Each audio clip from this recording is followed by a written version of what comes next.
ফল কি পাবে তা নিয়ে ভেবো না, কেবল তোমার কাজটুকু নিষ্ঠার সাথে করো। মনে রেখো, তোমার কর্মের ওপরই তোমার অধিকার, ফলের ওপর নয়। ভয় পেও না, যা হয়েছে ভালো হয়েছে, যা হচ্ছে তাও ভালোই হচ্ছে। অনাগত ভবিষ্যৎ নিয়ে চিন্তিত হয়ে বর্তমানকে নষ্ট করো না।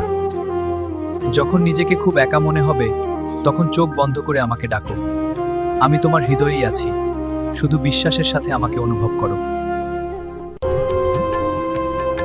রাগ বা ক্রোধ মানুষের বুদ্ধিকে নষ্ট করে দেয়।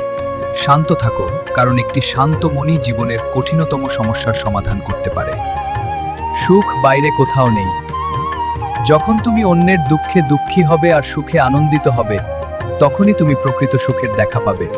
এই ভিডিওটি যদি আপনার মনকে শান্তি দিয়ে থাকে, তবে ভগবান শ্রীকৃষ্ণবাণী প্রতিদিন শুনতে চ্যানেলটি এখনই সাবস্ক্রাইব করুন। এই অমৃতবাণী ভিডিওটি শেয়ার করে দিন।